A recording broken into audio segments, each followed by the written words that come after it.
और वो बोलती है कि तुम्हारा इस तरह का गुस्सा मुझसे बर्दाश्त नहीं होगा। मुझे अनुपमा समझ रखा है क्या? अगर मैंने दोस्ती की है तो क्या प्रॉब्लम है इसमें? तब बोलते हैं वनराज की प्रॉब्लम यही है कि मैं पसंद नहीं करता हूँ कि तुम किसी से भी बात करो। वो मेरे बीवी और बच्चे मेरी फैमिली है, इस वजह से मैं उनसे मिला और उनसे मैं बात करता हूँ। लेकिन ये तुम्हारे कौन होते हैं? तब बोलती है काव्या कि क्यों नहीं होते हैं?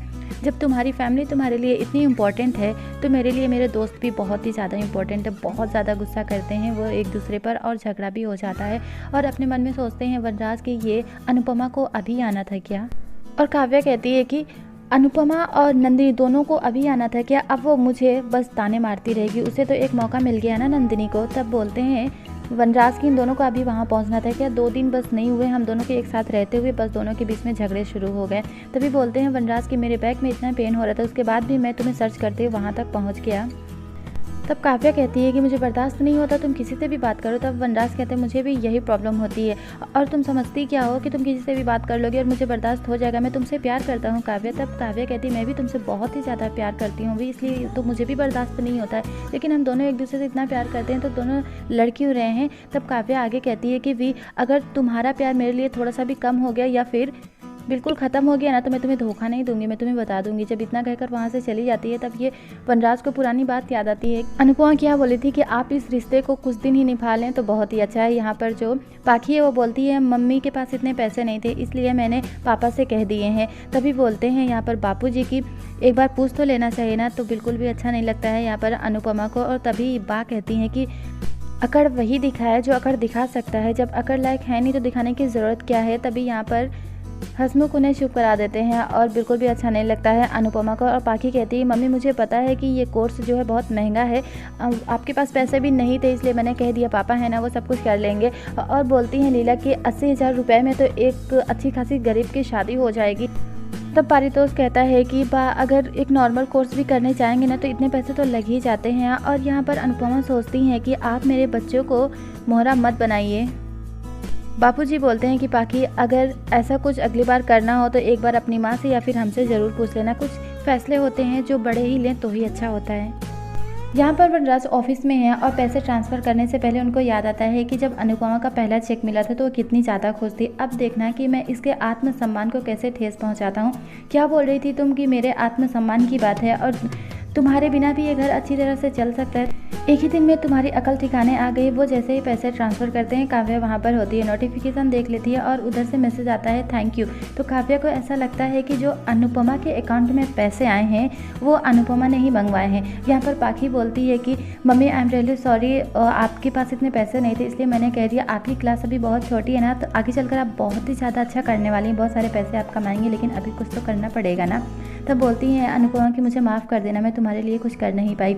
यहाँ पर काव्या कहती है कि ये बात क्या हो सकती है, अनुपमा तो बहुत अच्छा होने का दिखावा करती है, बोलती है तुम्हारे बिना भी घर चल जाएगा और अभी ये सब क्या कर रही है, वो पैसे मंगवा रही है। यहाँ पर नंदिनी से बोलती हैं अनुपमा की जो सुबह मैंने समर के बारे में बात की थी तो एक बार उसके बारे में प्लीज़ सोच लेना।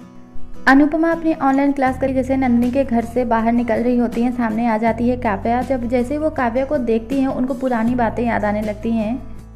काव्या बहुत ही ज़्यादा गुस्से में होती है। तब वो बोलती है हेलो अनुपमा। तब अनुपमा कहती हैं जय श्री कृष्णा और काव्या कहती है मुझे तुमसे कुछ बात करनी है। अनुपमा वहाँ से जाने लगते हैं। फिर काव्या कहती हैं कि मुझे तुमसे कुछ बात करनी है, जब तुम्हें बात करनी थी तो तुम मेरे घर पे आई थी, आज मुझे बात करनी है इसलिए मैं तुम्हारे पास आई हूँ। तभी अनुपमा कहती हैं कि मैं तुम्हारे घर पे गई थी बात करने के लिए, इस तरह से गली मोहल्ले में मैंने तुम्हें रोका नहीं था। कपड़े भले ही घर पे धुले जाते हैं, मैल साफ़ किए जाते हैं, बाहर सुखाए जाते हैं, इसका मतलब यही है कि तुम घर पे आकर मेरे बापूजी के सामने मुझसे बात करो। यहाँ पर वनराज ऑफिस में होते हैं, उन्हें एक मैसेज मिलता है कि मैं किसी इंपॉर्टेंट काम से जा रही हूँ बाहर, बाद में तुमसे बात करूँगी, तुम घर चले जाना।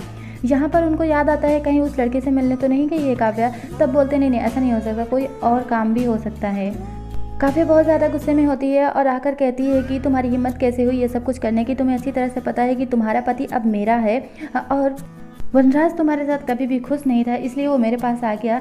अगर 8 साल एक दूसरे के साथ काम करते करते हम दोनों के एक दूसरे से प्यार हो भी गया तो इसमें प्रॉब्लम क्या है, तुम 8 साल से हमारे बीच में आ रही हो। तभी बोलती है अनुपमा कि मैं बीच में आ रही हूँ। तब बोलती है काव्या हाँ तुम मेरे बीच में आ रही हो, मेरे और वनराज के बीच में अभी भी तुम वही कर रही हो, हक जता रही हो।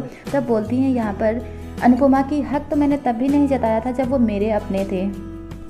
काव्या बहुत ऊंचे और तेज आवाज़ में बात करने लगती है। तब अनुपमा कहती है प्लीज़ शांत हो जाओ, इतना चिल्लाने की ज़रूरत नहीं है, मेरे बापूजी कमरे में सो रहे हैं, अगर वो उठ गए तो। तब बोलती है कि मुझे कोई फ़र्क नहीं पड़ता कि तुम्हारे बापूजी कहाँ सो रहे हैं, अगर उठ गए तो मुझे क्या करना है। फिर भी अनुपमा उन्हें मना करती है, लेकिन काव्या नहीं मानती है और कहती है कि सब कुछ तुम्हारी वजह से हो रहा है।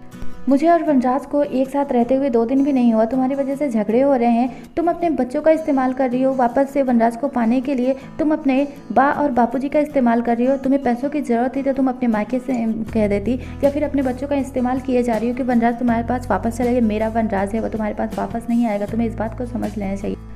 मेरा वनराज सिर्फ मेरा है था और हमेशा मेरा ही रहेगा, इसलिए उसे छीनने की कोशिश भी मत करना। तब यहाँ पर अनुपमा कहती हैं कि मैं उसे छीनने की कोशिश नहीं कर रही हूँ, तुम्हारा वनराज तुम्हारा है, तुम्हारा रहे ना रहे मुझे कोई भी फ़र्क नहीं पड़ता है। और क्या बात कर रही हो तुम, मैं उसे छीनने की कोशिश कर रही हूँ, और ना तो मेरे हैं और ना ही कभी होंगे, उन्हें छीनने की मुझे कोई ज़रूरत नहीं है। तब बोलती हैं कि तुम बात कुछ और करती हो और करती कुछ और हो, तुम्हें पैसों की ज़रूरत थी और तुमने क्या कहा कि मुझे कुछ नहीं चाहिए, कुछ नहीं चाहिए। कुछ नहीं करते करते तुमने पूरा घर अपने नाम कर लिया, मेरे वनराज के बा और बापूजी को, उसके बच्चे को तुमने दूर कर दिया और तुमने क्या कहा कि मुझे कुछ भी नहीं चाहिए। और यहाँ पर जो लीला है वो कॉल पे बात कर रही होती है वनराज से और कहती हैं देख ले तेरी ये उड़न परी आकर यहाँ पर क्या करी, कितना ड्रामा कर रही है। फ़ोन को कट कर देते हैं वनराज और कहते हैं मुझे अभी घर जाना होगा, ये काव्या को क्या ज़रूरत है वहाँ जाने की, ये औरतें चुप नहीं रह सकती हैं क्या। ये औरतें सिर्फ झगड़े बढ़ाने की कोशिश किया करती हैं। बहुत ही ज़्यादा गुस्सा करती है काव्या अनुपमा पर। अनुपमा कहती हैं कि तुम्हें गुस्सा करना है तो कर लो, कोई फ़ायदा नहीं है, मैंने फिर से कहा ना कि मेरे बापूजी सो रहे हैं, चिल्लाने की ज़रूरत नहीं है। तब बोलती मुझे कोई फ़र्क नहीं पड़ता कौन सो रहा है, तुम मेरे पति को कभी भी छीन नहीं सकती हो। तब बोलती है अनुपमा कि तुम्हारे पति वो अभी हुए नहीं है, गर्लफ्रेंड और पत्नी में यही फ़र्क होता है, उनका मेरे साथ रहते हुए भी मैंने उन पर कभी इतना हक नहीं जताया जितना तुम कह रही हो। तब बोलती हैं कि वो मेरे थे, हैं और हमेशा रहेंगे। 8 साल तक हम दोनों एक दूसरे के साथ रह रहे हैं, तो हम दोनों के बीच में प्यार है, तुम्हारे और वनराज के बीच में थोड़ा भी प्यार नहीं है, तुम्हें समझना चाहिए ना।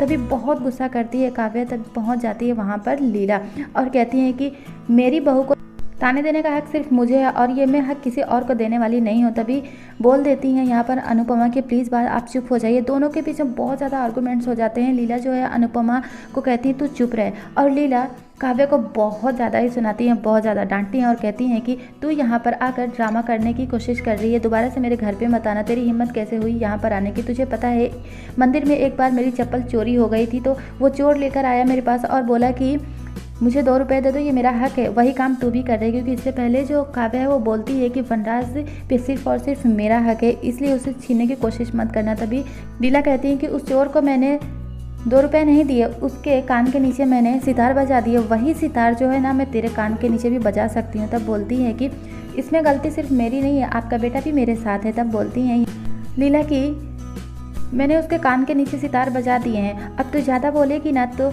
मेरे एक हाथ में सितार और दूसरे हाथ में तेरा सर होगा। वनराज बहुत जल्दी में वहाँ जाने की कोशिश कर रहे हैं और लिफ्ट ख़राब हो चुकी है। तब बहुत समझाती हैं अनुपमा, लेकिन लीला नहीं मानती हैं और कहती हैं कि अगर तू नहीं मानेगी ना तो मैं भी सितार बजाना शुरू कर दूंगी और तू चुपचाप यहाँ से चली जा, बहुत ज़्यादा तूने ड्रामा कर लिया और ज़्यादा करने की ज़रूरत नहीं है। यहाँ पर जो वनराज हैं वो बोलते हैं कि औरतें क्यों इतना झगड़ा करती हैं, बस वो जा रहे हैं, बहुत ज़्यादा ट्रैफिक है, और बोलते हैं कि क्या यहीं पे घर बचाने की मर्जी हो गई है क्या, हटो सामने से।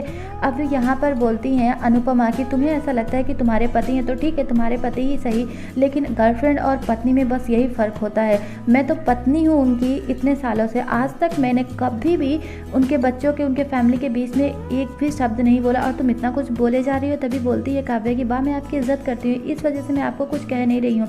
तब बोलती हैं अनुपमा की इज्जत करती हो, यही इज्जत है तुम्हारी जो इतनी तेज़ आवाज़ में बात कर रही हो। पत्नी और गर्लफ्रेंड में यही फ़र्क होता है कि पत्नी के वजह से उनके रिश्ते और भी मजबूत हो जाते हैं, उनके बच्चे उनके परिवार के वजह से और भी मजबूत हो जाते हैं, लेकिन गर्लफ्रेंड को यही हमेशा डर रहता है कि इनके बाकी के रिश्ते की वजह से उनका रिश्ता कहीं कमज़ोर न पड़ जाए।